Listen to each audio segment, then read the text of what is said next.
You know a lot about golf. Well, we're waiting.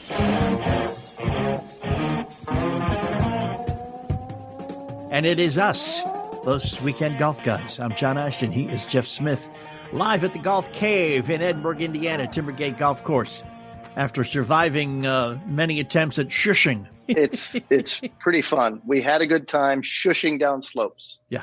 Went out to Colorado, had a great time. Big anniversary trip. It was really good. Skied. My legs are burning. And then we said, okay, let's go back to Denver. We got a little time to kill. So what do? Stop by the Red Rocks Amphitheater, which is a really, really cool place. Imagine all of the terrific musicians that have played there. Mm-hmm. You know, you walk in on you park and you walk in on the top level. Yeah. And then so you just go down to the bottom. You just start walking the stairs down there. Yeah, okay, it's fine, except you're at elevation, right? And oh, by the way, you just got done killing your legs on the ski slopes. So there's the walking down part, your legs are throbbing. The walking up part, your chest is heaving. You're like, I can tell that I've probably not had enough exercise for this thing because I'm just walking steps. Yeah. Yeah. Well, but you're walking steps at elevation when you're a flatlander and you get up, a mile high plus. Yeah. It's a little adjustment, man. Little adjustment. It is. But you know what? It's beautiful. It is. It is pretty. How far down in elevation did you have to get before the snow stopped? I don't know, but boy, I'll tell you, when we were up, up in Breckenridge, that's 9,300 and some odd feet above sea level. And then you go up to the Continental Divide and it was snowing like mad up there. Woo. Yeah. And then you come shooting down there and you can literally, if you haven't been there, folks, you come out of this mountain.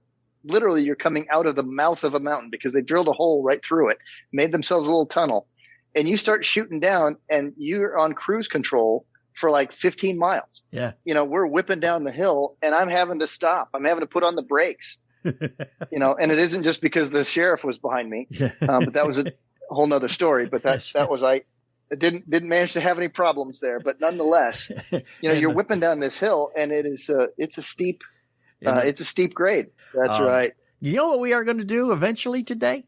We're going to talk about we're going to talk about golf. We could do that. We're going to talk about power. You can go down the hill. I mean, like he was running down the hill 100 miles an hour sideways, but he had to put on the brakes. You don't want to put on the brakes with your clubs. You want as much power, as much speed as you can possibly get, and we're going to tell you how to get more. That's right. Hang out. We'll be right back. We are those weekend golf guys. Every time you hit the course, you're looking for your best possible performance. You can't be too low energy. You can't be too high strung. You have to find the perfect sweet spot, the Goldilocks zone. Now, most golfers experience residual aches and pains from playing. Your elbow, your knee, your wrist, they may not be career ending, but these issues will and can affect your game. That's why WellCare Botanicals provides premium CBD products that can help with concentration, that can improve sleep and help you recover from aches and pains that'll help improve your golf game. The ingredients list has no additives, no pesticides, no parabens, and once harvested, the hemp is processed by CO2 extraction that ensures zero residual solvents. Lose your first tee jitters and get on the level you deserve. Well-being starts with WellCare. Use code WEEKEND and get 20% off your first purchase. Visit us at wellcarebotanicals.com or call 888-211-2011. That's 888-211-2011 or visit wellcarebotanicals.com. Use code WEEKEND. Just got back from the post office. Was standing in line behind grandmas and they were all in masks and 6 feet apart. And I'm going, come on, I got a business to run here, people. I should have used stamps.com. And from now on, I'm not going to stand in line at the post office ever again. And I would suggest you do the same thing too. You can just use your computer to print official U.S. postage for any letter, any package, any class of mail, anywhere you want to send it. Then you just call them and schedule a pickup, or you can go drop it off. 5 cents off every first-class stamp, up to 40% off priority mail, and up to 62% off UPS shipping rates. Yeah, you heard me right. UPS. Stamps.com is a no-brainer, and I want you to sign up now and give you even a better deal. When you use our promo code GolfGuys, you get a special offer that includes a 4-week trial plus free postage and a digital scale. No long-term commitments or contracts.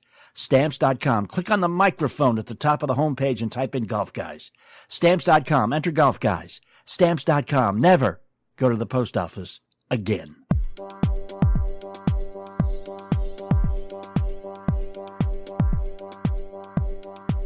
Hey, thanks for hanging and coming back. We are those weekend golf guys. I am John Ashton. He is Jeff Smith. He is in Edinburgh, Indiana, at the Timbergate Golf Course, which is a fitting and proper location for the number one golf instructor in the state of Indiana.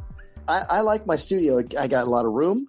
I can work with 2 to 3 people at a time on full swings, and I got a space over there for putting, and it's plenty big. People are separated. There's more than enough room to have that many people in the room, and it's a pretty good sized spot, right? And so it's things been are redone better now too. You've got new carpet, and it's all remodeled, and it's party. Yeah, and it works it's well. Green carpet. Yeah, a little earlier in the week. Back on Tuesday, we did episode number 3 of something that we had started doing, strangely enough, 3 weeks ago. But it's a free app called Stereo. You can download it for your iPhone or for your Android phone, absolutely free and easy. We will give you the link to do that, too, after we tell you why you should do it. Is that every Tuesday at 1 Eastern Time, Jeff does a live version of Jeff's Quick Fix.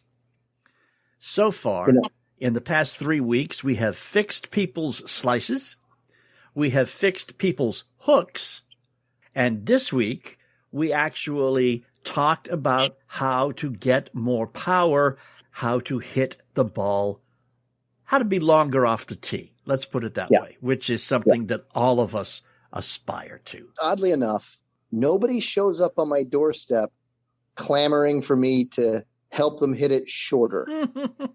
They just don't. Yeah.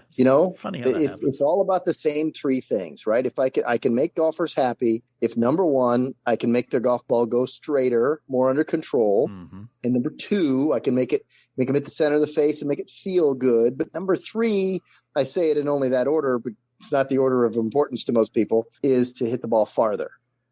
All the time, that's where they show up. It's always in those 3 categories when we're talking about full swing stuff. I remember you and I had a conversation when Intrepid Producer Mark was up there with us. You told him that you could get him to hit the ball farther. Yep. And he was like, sign me up. And he was afraid that you were going to do something that would make him swing faster. He was afraid he was going to throw his back out. Yeah. But then I remember that. But then you said, listen, Mark, swing speed is not what we're going to work on. And you confused the hell out of him. Because you see, he, like everybody else, just automatically assumes that if you're swinging the club faster, that your ball will go farther. Mm-hmm. Or they also assume that the only way for them to hit it farther is to actually swing faster. And so when I can use some other factors that people can produce, I can change the angle that their club face is at. I can change the angle that their club face is moving. I can make sure that they hit it in the center of the face. All those 3 things can make a ball go faster off the face and go farther. And yet the golfer was using the same level of effort. And people just go crazy because they dismiss the factors I just mentioned, face angle and how the club's getting to the ball on what angle and hitting in the center of the face. They absolutely act like those are automatic and they're going to happen, and they always hit at the center of the face, and the club's moving at the right angles, and the face is always square. And all those things, they just ignore the fact that they have to be there. It's like they're automatically going to be. Like, whoa, wait a second. Yeah. Can I jump in real quick, ask a question? I'm sure it's going through some people's minds now. We keep seeing all these ads for all these clubs that can take care of off-center hits. Yeah, right? Sure they can. Maybe they can, maybe they can't. That's for another show. But even if they can, if it's an off-center hit, it's not going to go anywhere near as far, even if it does go in the right direction, right? Right. Look, there's truth in the fact that if I said to you, John, I'm going to hold up any club, doesn't matter what club it is, doesn't matter what the manufacturer claims that it has, and I say, I want you to put your finger on the spot on the club face that you know that the ball will leave the face the fastest. Where are you going to put your finger? Right smack dab in the middle. Yeah. Guess what, folks? That'd be the sweet spot. Mm-hmm. That'd be the hot spot, so to speak. Mm-hmm. Why didn't you put your finger on any other spot, John? Because it would have been the wrong answer, and I don't give wrong answers.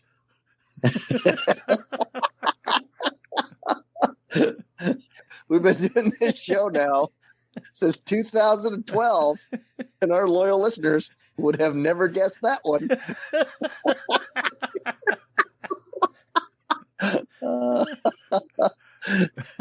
No, but the realistic answer, of course, is you touched the one single place on the club head that you knew it would come off the fastest, and it was in the center. You didn't touch it on the toe. You didn't touch it on the heel. Right. You didn't touch it on the top. You didn't touch it on the bottom. You went straight for dead center. Right. Because you knew, for the most part, that right there is it. So you know, because that's the ball coming off the fastest off that spot, you know it's slower everywhere else. I didn't even have to tell you. No. You just knew. It makes perfect sense. You know that just something you just know. Yeah. You just get, right? And you've played golf long enough and you're a golfer. You've seen all kinds of golf pros, pictures of their club faces, and all these great players, these great, terrific ball strikers. They all hit it right in the center of the club face. It looks like a little dime spot worn out on somebody's irons, right? Okay, that's the sweet spot. That's the place I got to hit it. That's the thing. I got to hit it on the screws or hit it on the button, so to speak, right? The little things we say. Yeah. Well, guess what? Guy comes into me earlier today and says, I'm 44 years old. I don't hit this ball nearly as far as what I should.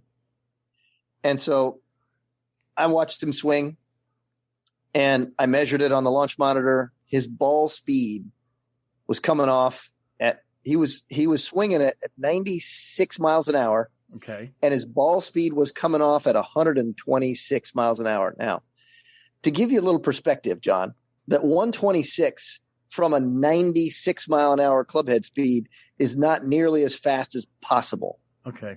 So what I did is I realized, hey, this guy at 44 years old, his clubhead speed is already in the ballpark to hit the ball far, but his ball speed was low comparatively. And here's what I know. And this, you and I have talked about this in different ways, but I'll give you an example here. Let's make the math easy. John, let's say that your driver clubhead speed is 100 miles an hour. Let's just say. Let's just say that. Let's just say that. I know that you're itching to have it, but let's just say that it is for just this conversation, right? All right. Your ball can only leave the face of that club moving at 100 miles an hour. It can only leave the face of that club at 150 miles an hour. So says physics. Okay. Isaac Newton got it right. Okay. So we got basically ball speed comes off the face a maximum of 1.5 times its club head speed. That makes sense? Yes, it does. Okay. That's the maximum that physics will allow, right? It's not the USGA making some rule that says that you can't go over that. No, physics says that. USGA actually said something different about the spring-like effect on the face, about the trampoline effect and all that stuff. Yeah, but the USGA ain't no Sir Isaac Newton. Got it. So they're just the governing body that limited what we're allowed to do to get to the limits of physics. Right. Okay. So this guy comes in and he's got 126 mile an hour ball speed coming off of a club that's moving 96 miles an hour. So we know that he's not close enough to 1.5 times. Right. What kind of distance is he getting with those numbers? Okay. So he was getting a maximum of about 225 to 230 yards. So says he. Okay. Okay. Did that make sense vis-a-vis the numbers you were seeing? It did. Just depends on where it was going to hit the face, right? Gotcha. Okay. So what we're saying though is, let me try to recap here. The swing speed was okay. The ball speed was much lower than it should have been for the swing speed. That's right. But I bet that the bottom line result is that if he hit it better, that the ball speed would pick up and maybe even the club head speed vis-a-vis the ball speed. Well, so the ball speed it got better as a result of what I did. Okay, well, then we'll check and see what you did as soon as we come back. We're going to take a quick break, and you're going to take yourself went to 142 miles an hour. Okay, we're going to take a quick break and come back and tell you about what happened.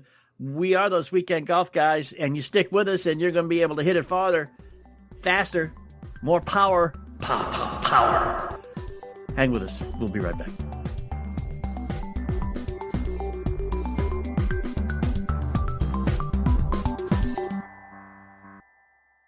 Hi, it's John Ashton. You know, my wife and I both suffer with knee pain. She's a critical care nurse and spends 12-hour shifts on her feet. And you know me, I play golf now and again. You may have heard. Well, until recently, we thought the aches and pains were a fact of life that we had to deal with. But then we tried 100% drug-free Relief Factor. We've been taking your convenient packets 3 times a day. I was skeptical at first, but I'm a believer now. The Relief Factor secret is its 4 key ingredients. Each one works on a different metabolic pathway to help your body heal the inflammation that causes many everyday pains. If you have everyday aches and pains too, remember Relief Factor is 100% drug-free and is designed to be taken every day so you can get out and stay out of pain. To make it easy as possible for you to try Relief Factor, the father-son founders Seth and Pete Talbert have created a 3-week quick start and discounted it to just $19.95. So do what I did. Go to relieffactor.com/golf and order a 3-week quick start for yourself. You'll be glad you did. Again, to claim your 3-week quick start for $19.95, go to relieffactor.com/golf. Stunning. You don't have to hit a shot to fall in love with the Pete Dye and Donald Ross courses at French Lick Resort. Our hotel and golf packages are the way to go. Add the casino and spas, and it's a road trip for the memory book. Safely get back to the game you love with one of the packages found online at FrenchLick.com. Legendary golf at French Lick Resort. A breath of fresh air. Must be 21 to enter casino. Gambling problem? Call 1-800-9-WITH-IT. There is a brand new app out that I want you all to be aware of because it is going to revolutionize the way that Jeff and I and you deal with each other. It's called Stereo, and it is a free live broadcast social platform that enables people to have real conversations in real time. It's going to allow us to build a more intimate relationship with y'all by engaging you in direct conversation. So if you've got a question, let's say this Tuesday at 1 o'clock, you want to fix your slice and you want to talk to Jeff Smith directly about doing it, you can. Yeah. Did you note that down? Okay, we're excited to offer all of our listeners a new way to interact with us. So join us on Tuesday at 1 in the afternoon for a live show on the Stereo app. You can download the free Stereo app and then select those weekend golf guys so you connect with us whenever we're live. Stay tuned for more details on how to engage with us on Stereo at the end of today's episode. Just go to stereo.com/golfguy_John to get started. This week on The Approach Shot. Former Super Bowl champ Walt Thurman brags about his golf game. I wouldn't mind playing a round of golf with Phil Mickelson. Bring lots of money. That's good to know. I'll be ready for you, Phil. And comedian Ro Delicazzi talks about a Yankees fan out of her element. I would have been safer as a crip in a blood bar. That's how bad. Download an episode or 2 of The Approach Shot today at Apple Podcasts, Spotify, or wherever you download podcasts. And thanks for hanging and coming back. We are those weekend golf guys. I'm John Ashton. He is Jeff Smith. When last we left, Jeff was telling you about the dude he had this morning who wanted to hit the ball a little bit further with his driver. Yes. And you know, so, just let me say first off, man, that some of us would be very happy with those numbers to begin with. Yeah, that's right. He wasn't, though. He thought, like a lot of people, I should be hitting this ball farther. Right. Okay. I just should. I know it. I feel it. It isn't that I just want to, but I know that something is off. My ball should be going farther. And I agreed with him completely as soon as I saw the fact that he had 96 miles an hour clubhead speed. And I'm not saying that's the fastest thing in the world, but for a guy who's relatively in good health at 44 years of age, I would expect him to be able to get to 96 mile an hour clubhead speed without any issue at all. And he did, but his ball speed was way too low. So what I decided to do with him was to maximize his ball speed. And I did it just based on what we said earlier. What do you think I had him do? I had him find the center of the stinking club face. Easier said than done, buddy. I know, but what I did is I got out a couple of things, right? 2 of those big yellow car wash sponges. You know, those ones that are kind of shaped like a little figure 8, a little squishy in the middle, and they're just yellow sponges, right? You go soap up your car and goop it up and do all that. Yeah. I got 2 of those. And I made him swing between them. I stood one of them up on its side, and I put it on the rear side of the golf ball, on the outside of the golf ball. So if he was going to swing out to in, he would have had to clobber that sponge on the way to the ball, right? Okay. So I gave him a little bit of a barrier there. And then the other one, laid it down flat, and I put it on the inside, on the player's side of the golf ball, but forward of it. So I staggered them. So the golf ball itself had a sponge on the outside and to the rear of it, and to the front of it on the inside.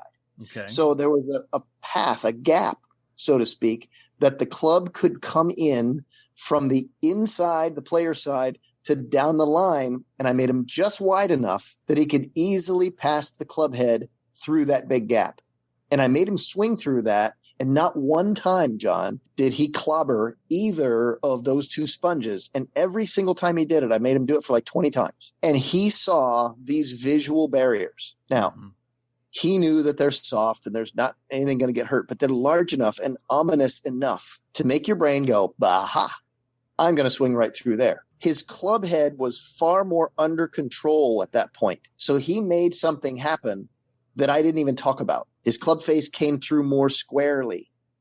He wasn't dragging the club, pulling on it, pushing on it, doing too many things to change the face angle. So after he did some of those, I said, okay, so now we're working on center face contact, because it was obvious that as soon as he passed his club through that little gate that I gave him, that as soon as I put a ball in the middle of that, he knew he was going to hit the center of the face. So his confidence level went up, and he didn't really screw himself up by doing anything but swinging between two sponges that I put down there for him. Then I put a ball in, and bang, here's the first one up the middle, and the ball speed went to 142 miles an hour.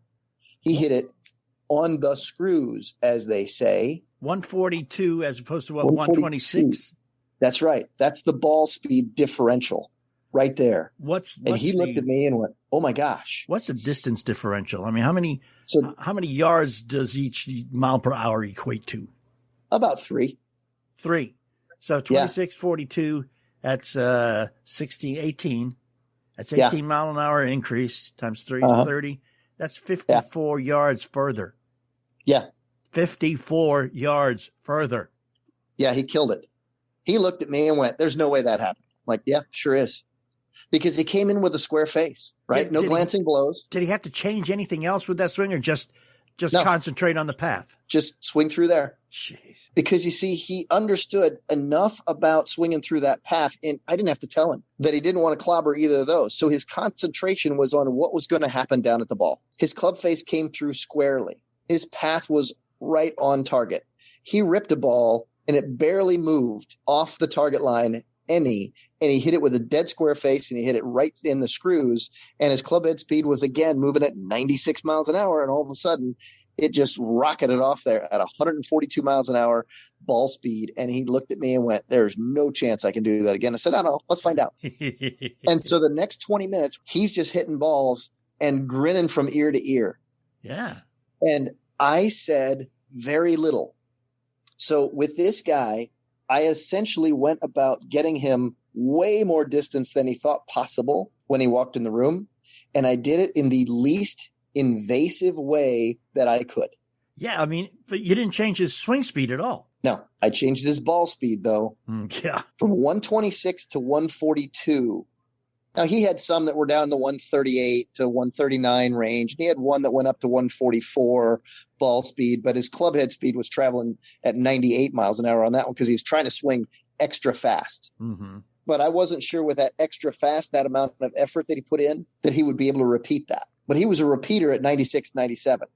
And he didn't have to change his grip or stance or anything like that, shoulders or nothing. Huh? Nope. The next thing I would have done to get him more distance, if it were going to be necessary, I would have looked at his body alignments and his tilt if he needed some to move the club a little bit more up. But it was moving 2 degrees up into the golf ball as it stood. We may have been able to move it up a little bit. I might have done it with ball position. Mm-hmm. I might have moved the ball position a little bit more forward and teed the ball up a little bit higher.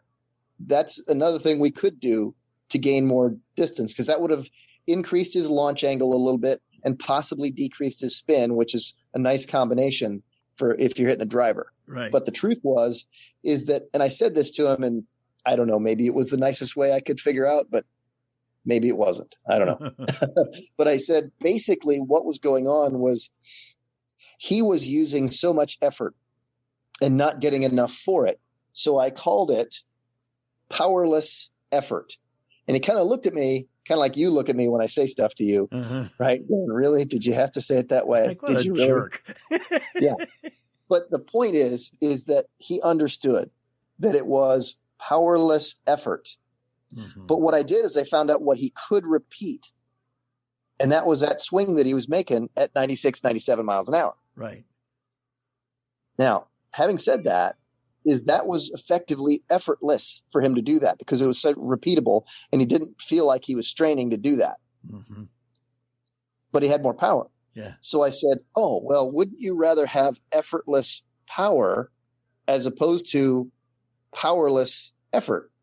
And kind of looked at me for a minute in much the way that you do and went, yeah, you're right. Yeah. I do that because he understood at that point that he was trying to swing harder and harder and harder. And every time he did, he would miss the center of the club face. The club face would be at some odd angle that was not square. Yeah. And the path would be a little bit out to in, and he would rarely find the center of the face. And all of a sudden, his balls were going nowhere and sideways. Right. And that's the trouble is that's everybody does that. Yeah, most of us do. The head average driver is what, about maybe 3.5, 4 inches from front to back? So how far apart did you put those sponges? How much of a space was there between the two sponges? I gave it about a half an inch of total space. On each side? Yeah. So you made 5.5, 6 inches apart? I just put a club head down and I gave it about a half inch on either side. Okay. All right. I see. It was that easy. Yeah. So, I mean, somebody could do that at home. You go spend $2 for the sponges, go out in the backyard and wail away at the driver. Yeah. It's really not that difficult, but the sponges are, I mean, you could swing through a lot of things, right? I've done with lots and lots and lots of things. Sure. But what I have found is a few things. I've found things to be effective that are large enough to get the player's attention, right? Soft enough that the player has complete confidence that if he clobbered it, no part of his club would break. Right. So that puts it into a large and soft category. Okay, so now it's about the height of one of them, right? The one that on the shaft side, on the player side, has to be a little bit lower, right? Because the player's always afraid that they're gonna, they get bad feedback if it was too tall. Sure. Right. So if I stood that one up on its side, it would be just as tall, and then all of a sudden the shaft would hit, and then the feedback would be bad. Did I or did I not really swing through there or not? Because the shaft would clobber it and you really wouldn't know. Right. So by laying that one down, it's still thick enough that, it was about 3 inches thick. Yeah. They're about 8 inches tall and about 3 inches thick. So as I laid it down, it was still 3 inches thick that the shaft would pass over and wouldn't clobber it. So I went with sponges because it fit all the categories that you need, right? The player has to know nothing's going to get hurt. Right. So that means they're not trying to steer their swing and try to avoid something because they didn't want to break their club. But it had to be large enough to be ominous. Yeah. And that's, just get your attention. Sponges fit because they can keep them in your golf ball. That's even something too. If you wanted to take some practice rounds, you could take those with you. Ooh, that's the first time you've used the word practice this year. I think. How about that? You managed to get it. Look at that. You did it in February. I know. That's because it's early yet. What can I say? Well, we're not sure. But how about that? Log this one in the books, folks. We actually got John to spit that word out of his mouth as early as February this year. Okay, so we're talking sponges and distance and just practicing getting your club through on basically a straight line, straight path, and the things that can happen. And I like those two words you use there, the powerless effort as opposed to effortless power. Big difference. Let's talk about how that can translate to the rest of the clubs in the bag, too, when we come back, if we could. We are those Weekend Golf Guys, and we got more. Hang out. Have you had a chance to check out our other podcast yet? Please do. It's called The Approach Shot. We just talk to famous, not so famous and infamous folks, and we share golf stories, life stories. It's entertaining, it's fun, and it's available now at approachshot.net. There's a group of guys I play golf with regularly. I got to tell you, the first thing we do in the first tee, we fire up a good cigar, because there is nothing that goes better with golf than a good hand-rolled cigar. And that's just the first one. And we all use Cigars International. We found them. Have you seen them yet? Have you used them? They've got all the right choices for a round of 18 and all the right gizmos and gadgets that make it as easy as possible. They've got windproof torches. They have crush-proof travel cases. And they get those clips that attach to the golf cart. And they have great cigar deals, from their daily deals to weekly specials to the Cigar of the Month Club. And if you don't know what you want, get one of their sampler packs. And right now, Cigars International is offering our listeners 10% off plus free shipping. That's right, 10% off your order plus free shipping. To take advantage of these incredible savings, just go to cigarsinternational.com and use the promo code GolfGuys when you're ready to check out. That website is cigarsinternational.com and use promo code GolfGuys. 10% off plus free shipping, cigarsinternational.com. Could COVID really cost you your home? Well, cybercrime is up 75%, but the type you really need to worry about is home title theft, which is why you need Home Title Lock. Cyber criminals are after our homes, and it's easier than you'd think. The title documents to our homes are online now. The thief finds your home's title and forges your signature on a quitclaim deed stating you sold your home, and he's the new owner. Then he takes out loans on your home and leaves you in debt. You won't know until late payments or eviction notices arrive. Insurance doesn't cover you, and neither do common identity theft programs. For pennies a day, Home Title Lock protects your most valuable asset. The instant Home Title Lock detects someone tampering with your home's title, they help shut it down. Go to HometitleLock.com and register your address to see if you're already a victim, and receive 30 free days of protection with promo code RADIO. Go to HometitleLock.com. HometitleLock.com.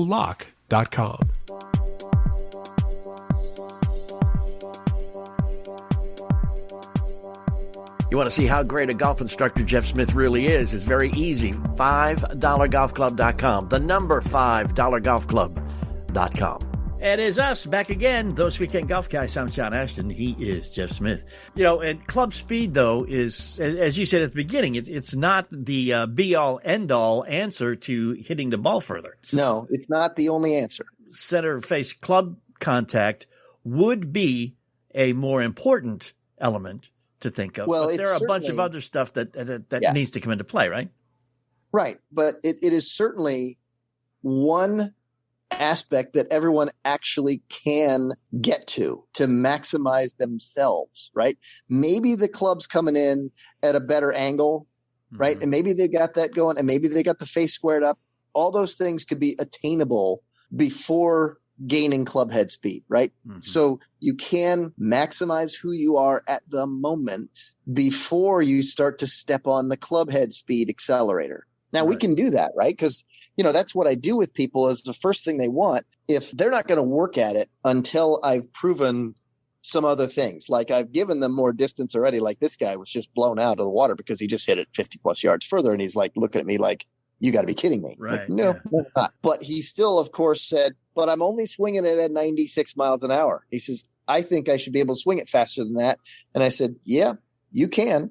Let's go through this. And I said, okay, so I'll give you some things to do that can speed up the club head as long as we keep working at center face contact. He said, oh, yeah, clearly, because he understands that what he didn't have was center face contact and square face. He didn't have that. And as soon as I gave him that, that's when the big change happened. And the rest of the things, now if we speed it all up, we still got to keep this bus on the road. Right? Yeah. So what do you do to speed up the club? There's different techniques, right? Per player, I'm going to look at their body and how they make backswings and what's happening in their body and how are they loading up for power, right? I want to see that. So then I'm going to have them push off the ground and twist and turn and stand up and all those things to give more power. I'm going to do that. And I use my force plates. I measure them. I do these things. And that takes just a little bit longer. It takes a good 15, 20 minutes for me to really determine, what's going to happen. How do I get this person to load better? How do I get this person to translate that into more arm speed and club head speed? And we're going to use the ground, so to speak. Can you imagine John, for a second, if you were trying to swing a golf club and you're standing in really gooey, slick, thick mud, do you think you're going to be able to really propel yourself to swing really fast? No, because you're not going to be stable. Right. So it's important to understand that connection between our feet and the ground. Now, John, try to imagine any other sport, any other athlete. Go back and look at last week's Super Bowl. How does a quarterback throw? They rear back. Yeah. They load up. Yep. Right. And then they begin to push. The lower body is involved. The torso is involved. The shoulders are involved. The arms are involved. Everything's involved. Mm-hmm. Same thing with golf swings. Same thing with a pitcher on a mound. Mm-hmm. Same thing with a basketball player shooting a three-pointer. We all begin to load up somehow. Basketball players shooting a three-pointer. They squat down a little bit. Their knees flex. Their rear end drops down. Their legs are loaded, and then they jump up to propel themselves and then to release the shot. Right. So all of these things are going on. A pitcher standing on a mound winds up his body, torques it up against the back leg, begins to unwind his body. His leg steps toward the target, and then his torso goes, and then his arms go, and his hands go after that, right? So there's always this loading up of the body to make this happen. Golfers, we have backswings that do very much the same thing as what pitchers just do. So my job is to figure out how this player standing in front of me can load better for who they are and how they move, and how do they produce more speed that way. And then it's the timing in which that happens. Okay. So that takes a little bit of time. And then sometimes we work on just speeding up the arms, because maybe the player's already loading pretty well, but he's just kind of holding on tight and trying to drag the club through because he's feeling like, man, I'm trying to hit this hard and I got to squeeze like crazy. And like, okay, there's a point there where too much pressure is there. So what do? We speed up the arms. We give him light things to swing around his body really fast. Next thing you know, his arms get faster. Wouldn't you give him heavy things to swing around his body? No, because that slows things down. I give him light things, it goes faster. Well, if you can get him swinging heavy things fast, then when he puts something lighter than that, he'll be faster. Like using a leaded bat in the batter's spot, in the That's right. On deck circle. Yeah, interestingly enough, we have found out that doesn't work nearly as fast, and it doesn't retain itself as long. Right. Oh, okay. It gets people to get their muscles to fire hard, and that does not always translate into long-lasting arm speed. So I listen to the biomechanists and the PhDs and the people who actually go out and test things. Mm-hmm. And you know what they all tell me? Long-term effects do not show that they really speed up the club long-term. Okay. Now, think of the donut you slip on a baseball bat. You see all the players doing it. Yeah. So they're going out and doing it, and they're swinging the bat really hard. It's heavier. The time lapse of that wears down very quickly. It's like by the third or fourth pitch that's coming to them, their brains have kind of lost the ability to swing that bat extra fast. Like as soon as you pop the weight off and then you make some swings that are really fast, they are truly faster. But that is a fleeting thing, according to all the biomechanics, all the people who test it, right, for bat speed. Like that orange whip stuff and things like that. Those are heavier than clubs too, aren't they normally? That's right. Okay. But, I look at that one, I like the orange whip. Don't get me wrong. I'm not saying anything negative about it. I like it for a different purpose. Okay. I like it because it makes the golfer sequence his motion better. Right. I'm not going to suggest that the orange whip or the products that are similar to that actually make your golf swing faster long term. They might make your swing faster short term, but they haven't been proven to make it faster long term. Gotcha. But swinging lighter weight things helps that process better. So you know what I do in my training? We do both. You've seen those swing fans that are out there? Mm-hmm. Boy, they really make you work hard, don't they? They do. When's the last time you picked one of those things up? Last time I was up at the golf cave. And you know what it made you do? It made your brain trigger all these muscles to fire harder. Yeah. And then all of a sudden, I put the club in your hand right after that, and you were just whipping this thing around you like it was really fast. So what we did there is we found out your potential. Oh, okay. Right? Okay. That's what we really did. We found out your potential to move the club head fast around you because your body did it right then, right there. It was receiving all this air and wind resistance. Mm-hmm. So your body then had to create more force to get that thing going around. Right. And your body on a short-term level got used to swinging the club at that kind of force and that kind of speed. But you notice like 4 or 5 swings later, it doesn't feel that fast anymore. It's helpful if you pay attention to what it really does for you.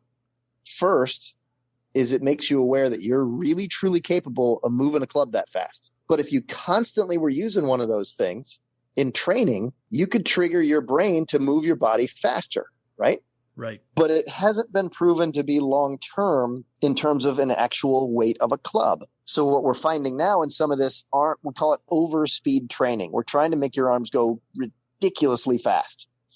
Mm-hmm. We put things in your hand that are lighter than your driver, like by a half of the weight of your driver, then about 3/4 the weight of your driver, and then one about the weight of your driver. Next thing you know, you're swinging something that your arms are going faster and faster. And the more you train those, the more your brain triggers it at the right weight. You build up to different weights, but they started at lighter than your driver. And these things have more long-lasting effects, more long-standing ability to do that day in, day out. Cool. As opposed to, the heavy things, and then you put something light in your hand, or the swing fan, which is resistance.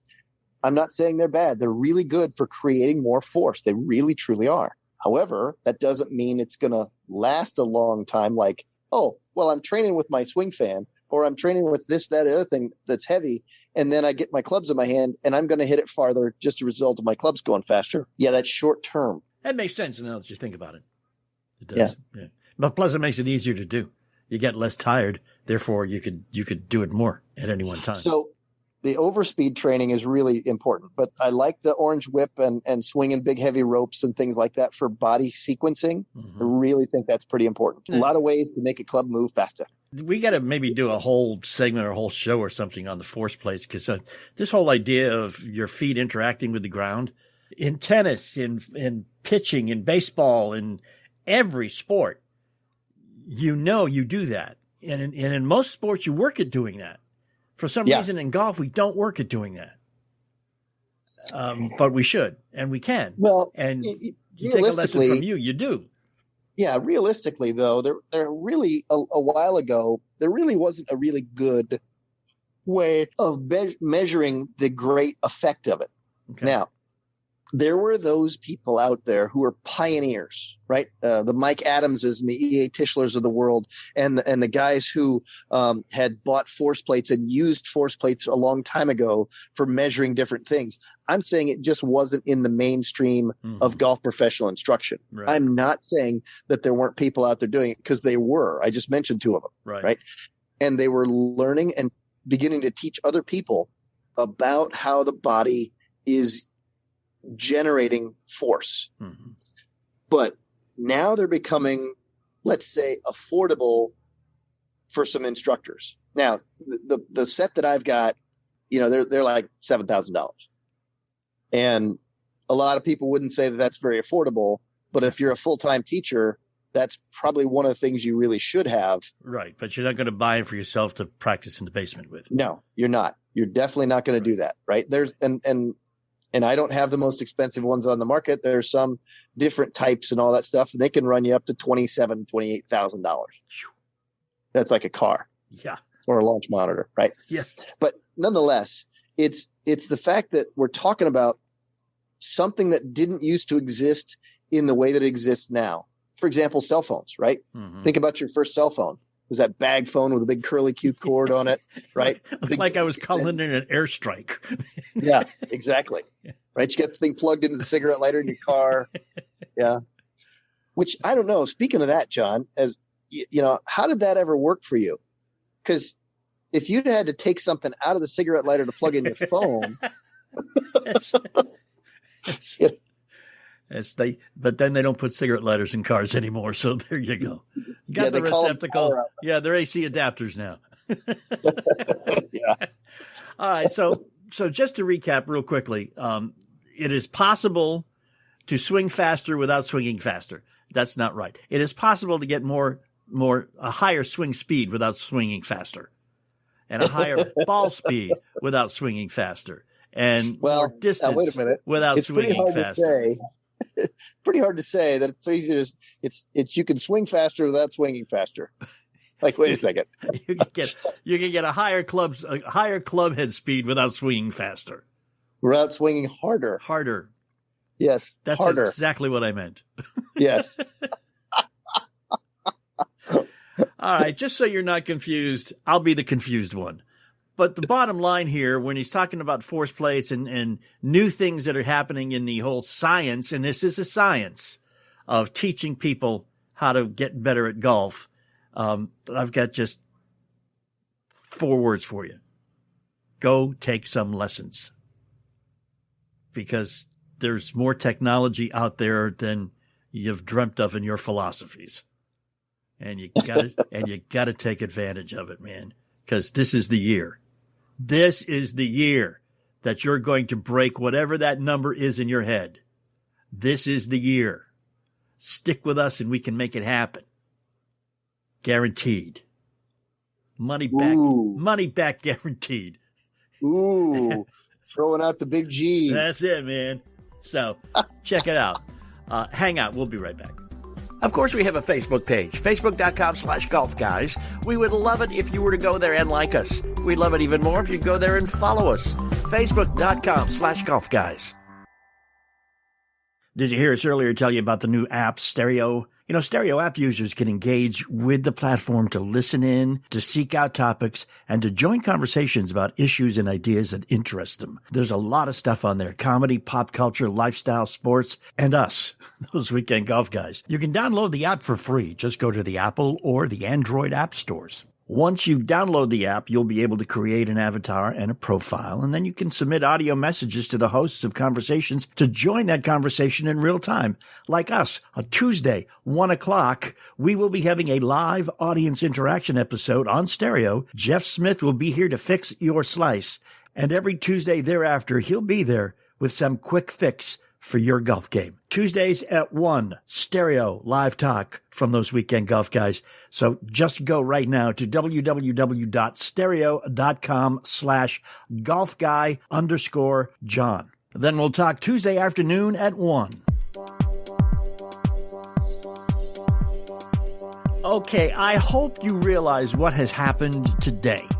Today, you have been given all the information you need to hit that ball farther. Last week, we gave you the information on how to not hit it to the left. The week before that, we gave you the information on how not to hit it to the right. And this week, we gave you the information on how to hit it farther.